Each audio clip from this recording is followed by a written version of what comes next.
The Kung Fu exercise book, Health Secrets of Ancient China, by Michael Minick.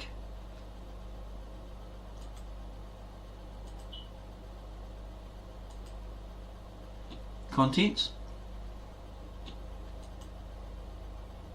Chapter 1. The Secrets of Health and Exercise in China. Some of the most advanced forms of therapeutic exercise ever developed by man have been practiced for years in mainland China, almost completely unbeknownst to the whole Western world. It is fortunate for us that times are changing and that corners of the curtain of secrecy between us and China have been lifted. For the first time, we are becoming aware of a Chinese medical technique which has been developed over the last 5,000 years. Examination of this unheard of system will provide the reader with a fascinating glimpse into a world of physical therapy that Western science has not yet begun to explore. Through a previously zealously guarded secret, thousands of Westerners will be able to enjoy a level of health, physical fitness and emotional well-being formerly attained only by the Chinese. The system that the author goes on to describe is far more than just a pattern of exercises.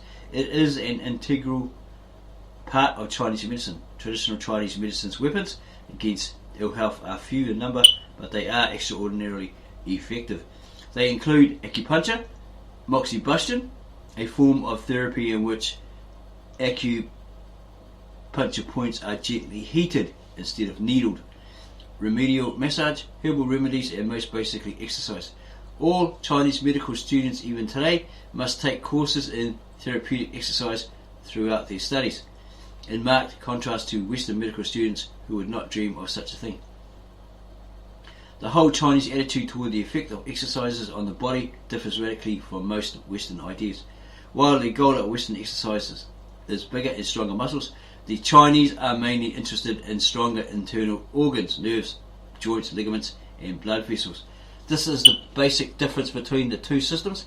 Chinese medical thought attributes most illness to internal weakness and believes that if weakness is eliminated through exercise, there is no room for disease. Westerners, on the other hand, tend to see illness as a result of infectious bacteria or other outside agents, which they try to eliminate through the use of drugs. Although this is something of an oversimplification, it might be said that Orientals try to fine-tune the body, while Westerners attempt to modify the exterior environment. However, in recent years, Western medicine has come around to the Oriental point of view in certain instances. Western experimentation has shown that internal organs, when well exercised, enlarge slightly like skeletal muscles, and that these stronger organs are more immune to dysfunction or disease. Cardiac patients, for example, are now advised to exercise under careful supervision in order to build up the heart muscle. Not only was this approach unheard of 15 or 20 years ago, but most medical authorities would have considered it suicidal.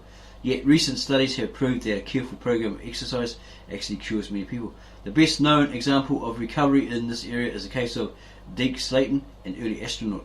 Taken off flight status because of a heart problem, he was recently pronounced normal by space doctors and returned to full training. His recovery was attributed to a daily exercise program aimed at strengthening his heart muscle. The unique health exercises in this book are derived from the ancient art silk weaving exercises, which have been a part of Chinese culture for over 50 centuries. They take their name from the movements made by weavers during the actual process of silk weaving. Superficially, these motions by weavers appear soft and fluid, but actually both weaver and silk are strong and firm. Developed by a Kung Fu master whose name is lost to antiquity, these exercises were initially performed by his students to promote better health, toughen muscles, stimulate internal organs, and ensure long life.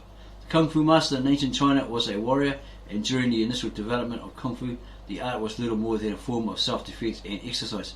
Kung Fu later evolved into a complex system of medicine, philosophy, weapon development, literature, etc. Novices who wished to master these fighting skills were required to practice the ancient art exercises for months so their bodies would be able to withstand the more rigorous Kung Fu forms. Inevitably, the extraordinary success of these remarkable exercises soon caught the attention of some Chinese doctors who prescribed them to their patients, and it wasn't long before they became popular with the general population. Over the last 5,000 years up to the present century, subsequent Kung Fu masters and medical men further refined and developed the early techniques.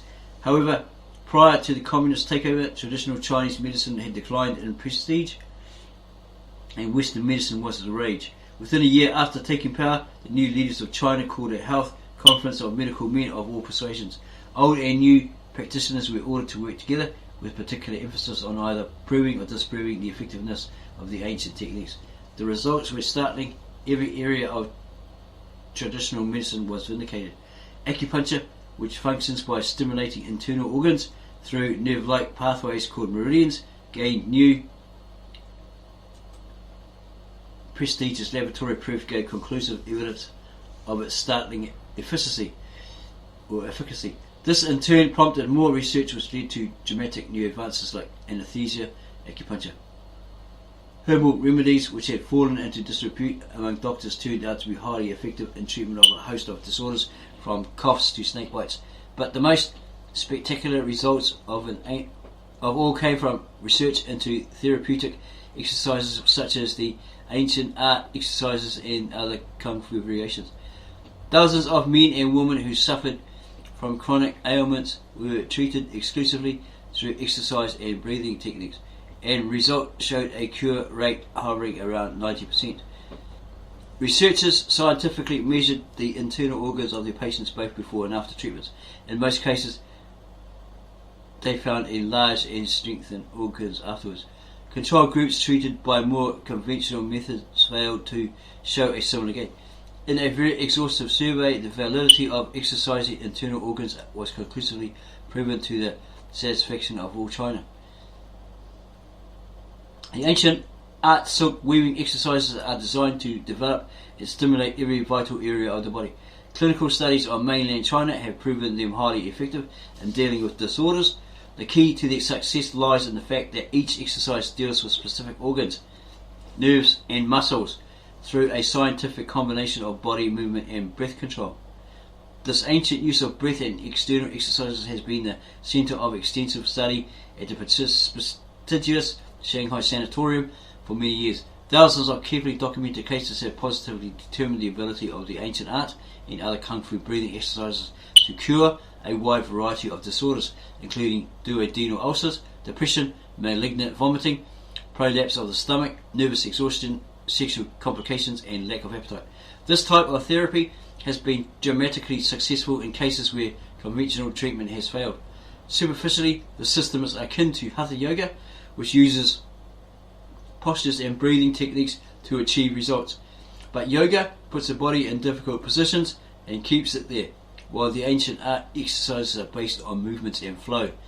Scientific vindication of the old methods caused an upsurge of interest by the Chinese people in their own physical culture. Millions of men and women trooped to the parks to perform the exercises en masse with the blessings and active encouragement of their new leaders. Historically, the warrior class was the one to practice these exercises, so it was no surprise that they became quite popular with the military forces as well. The results of the studies were not to be ignored by the health-conscious new regime in China, recognising that therapeutic exercises were not only enormously beneficial in treating severe health problems, but were effective as preventative measures. The government urged doctors to prescribe the exercise for all their patients. The government itself mounted massive exercise campaigns to help ensure the people's health and increase productivity. The campaign soon proved successful. Men and women who performed the exercises not only got sick less often, but felt and functioned much better.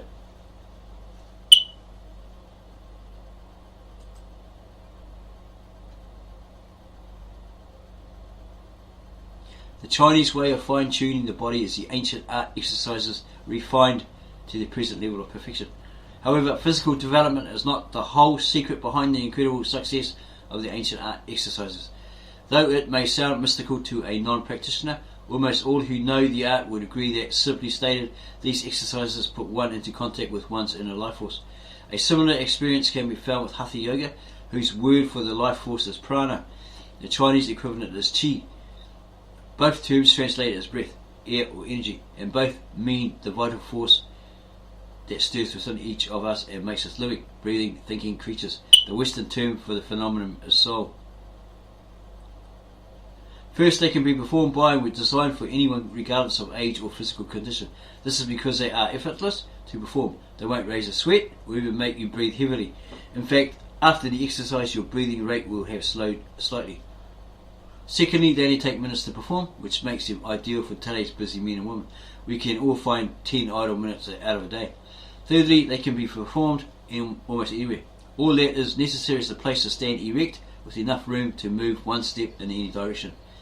Fourthly, they are easy to learn and enjoyable to perform, which is not true of most exercises. For example, most exercises really can't be learned from a book, but these can.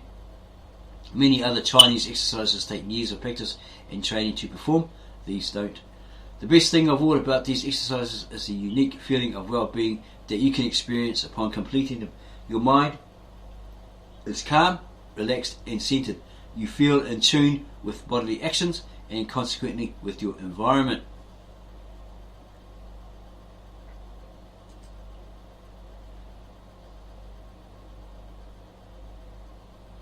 The ancient art exercises have had no demonstrable effect on the results of poisoning or on diseases like cancer, multiple sclerosis, glaucoma, cerebral palsy. All the cures we have mentioned are for chronic ailments, diseases associated with nerves, emotional states, structural weaknesses, but in this area the results have indeed been spectacular. If you have a chronic difficulty such as asthma, ulcers or back problems, you can expect relief after several months of exercise. If you are prone to anxiety or just have trouble unwinding, these exercises are far cheaper than an analysis couch.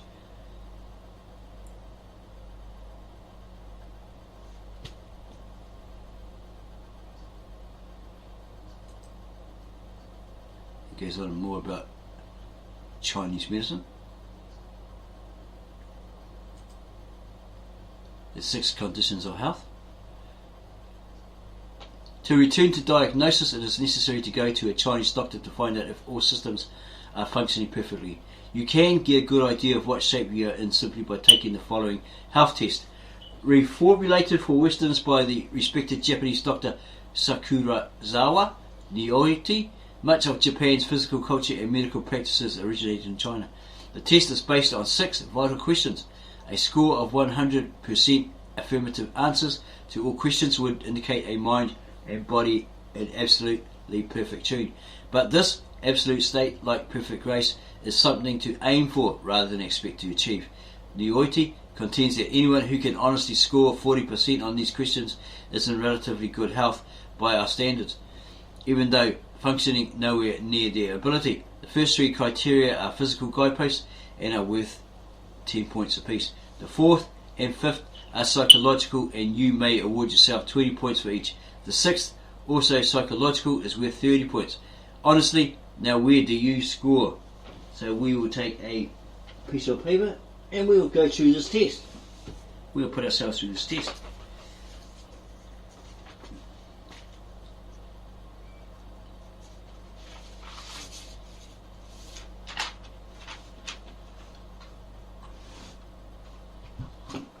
Okay, let's begin.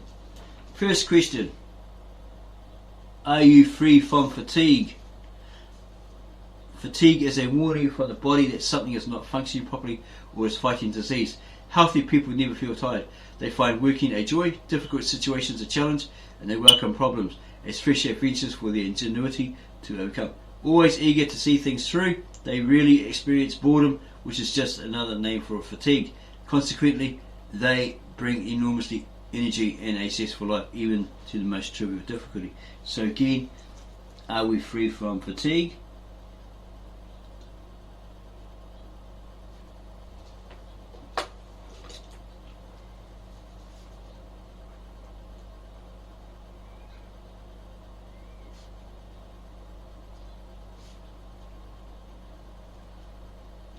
And what's our answer? We'll be honest and say no. Probably through too much caffeine, coffee, milk and sugar, and so forth. 2. Do you sleep soundly?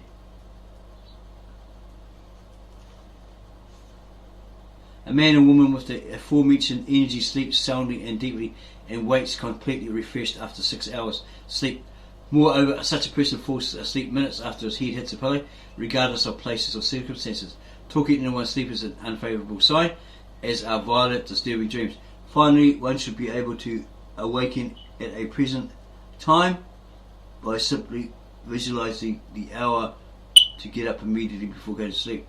The inability to meet these fundamental conditions indicates a basic health problem that needs attention. You would say yes, we can sleep soundly, maybe not too comfortably because we need a new bed and a new mattress. Coming soon. 3. Is your appetite good?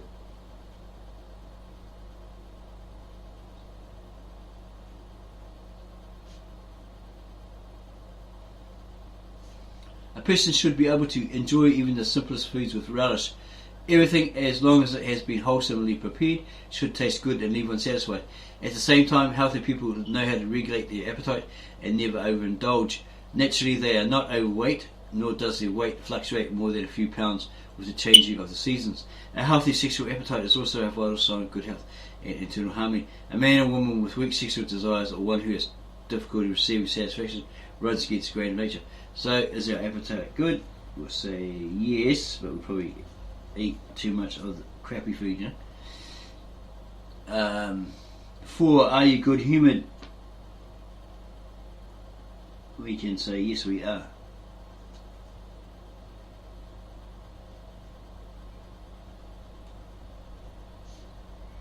We have our moments, but yeah, we're pretty good humoured.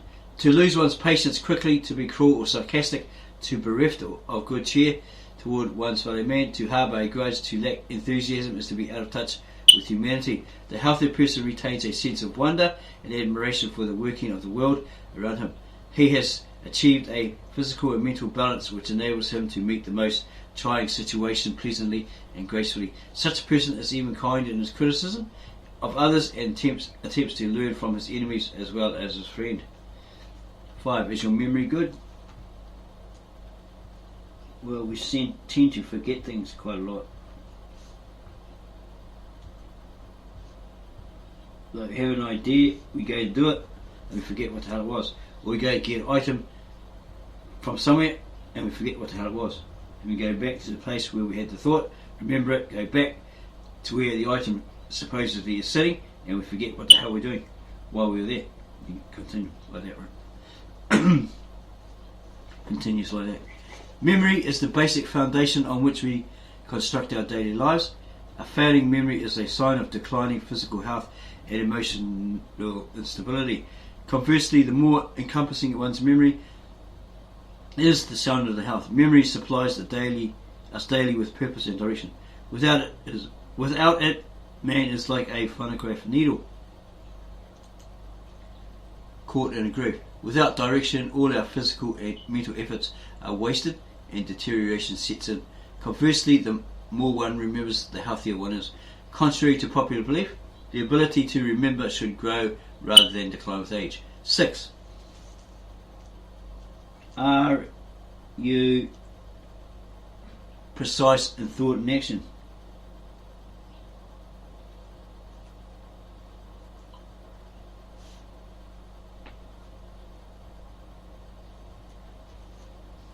A person's very survival depends on his ability to make sound judgments quickly and to put them into action with dispatch. If you are out on the street and a car is coming, or someone has thrown something at you, your response should be automatic, without a second's hesitation. The inability to respond to the environment instinctively is a sure indication that it is only a matter of time before the environment will no longer have to respond to you. Furthermore, it is precision in the thought, together with memory, that enables man to order the details of his existence and establish harmony with his surroundings. These then are the age-old criteria that Oriental doctors have been applying to the patients for thousands of years. Okay, so go back here to see what the point system is on that.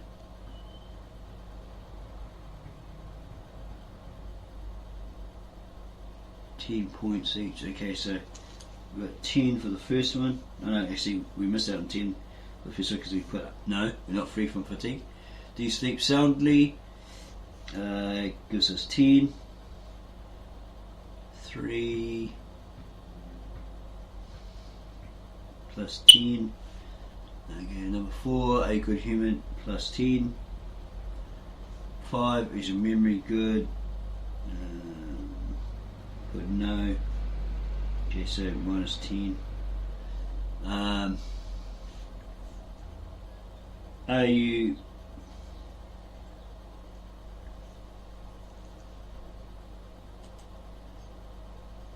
you precise in thought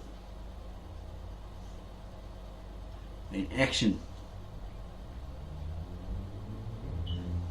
Yes. So that's a plus 10. So how much did we get? We got 1, 2, 3, 4. Oh, we just scraped in. We got 40. Which it said the 6th also psychological is worth 30 points. The 6, okay, so we've got 30, so that would be 10, 20, 30, 40. No. 1, 2, 3. So we got 90. Okay, so 10% short. It's not too bad. We'll check that again.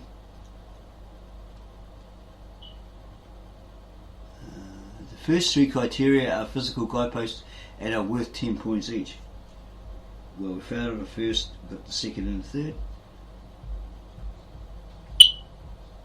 The 4th and 5th are psychological. Okay, it's 20 points for each. That's for 4 and 5. So that should give us a different total then. That can't be right. So 10, 20,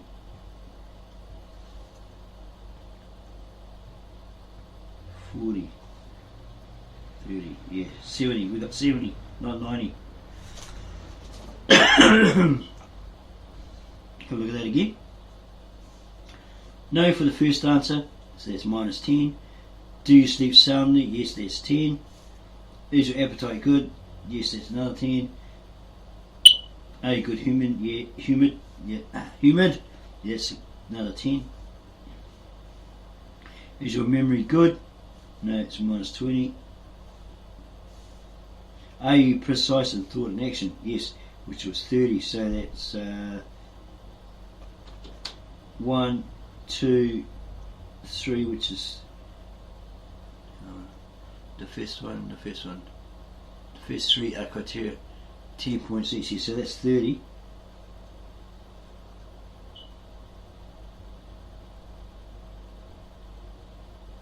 And the 4th and 5th are psychological, and you may award yourself 20 points.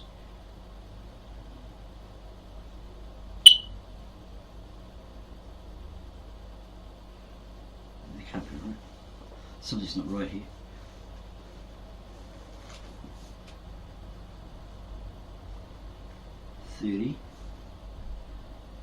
Number 5, is your memory good?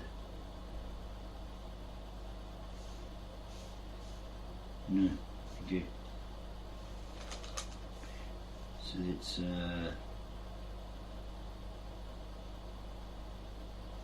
17. Oh my gosh, totally confused here.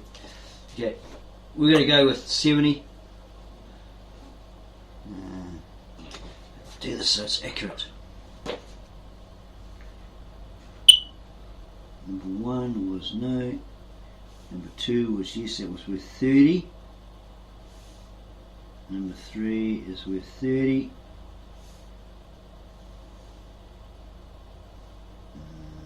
20. So that's 60, 80.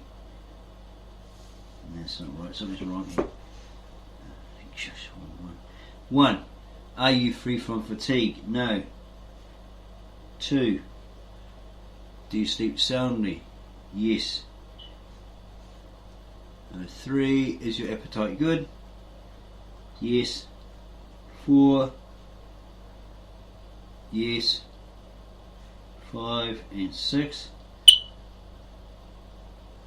5. No. 6. Are you precise in thought and action? Yeah, that's a yes. So the score is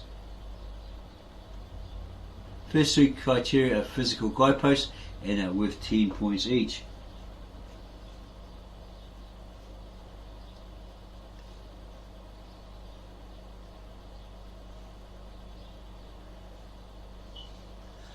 4, and 5th are psychological, and you may award yourself 20 points for each.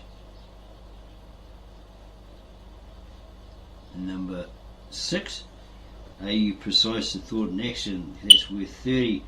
So here it's got 30, 50, 70, 80, 90. Yeah, that's our overall score, is 90%. Now we got it right. Okay, after all that.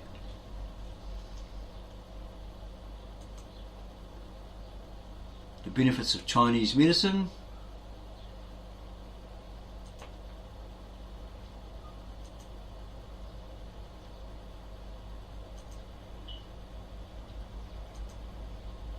Okay, we're going to skip to the exercises so we can find them.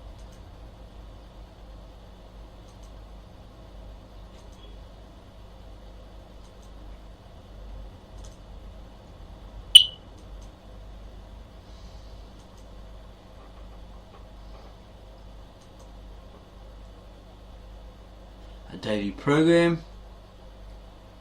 Some readers will be tempted to skim this chapter and go on to the exercises themselves. Do not do so. The next few pages make some essential points. The silk weaving exercises are the product of the Oriental mind, and as such should not be performed in an Occidental manner. The rules of the game are different. In fact, you may need to devote some thought to fitting Chinese exercises into your daily schedule. This chapter will deal with the problem you may have to face in adjusting your life. When to perform the exercises, there are 2 periods during the day that are best suited to performing Kung Fu. In the morning, after rising, and in the early evening before dinner. Chinese masters consider these to be optimal hours for a number of reasons. First, the stomach is empty. Men, like animals, are quicker on their feet and more nimble with their minds when they are a little hungry. A full stomach tends to make one sluggish and sleepy. Furthermore, digestion starts a long series of events that specifically stimulate a number of internal organs in a way that is contrary to the effect that the exercises are trying to achieve. For instance, the digestive process brings a great deal of blood into the walls of the stomach and the intestines, etc. The silk weaving exercise stimulate the intestines by moving and stretching them in a number of directions, all opposed to the function of peristalsis. Doing the exercises after eating would tend to strain the area being exercised. So even if you are not able to perform them at the time specified, always wait 5 or 6 hours after your last meal. Once you do pick a time, stick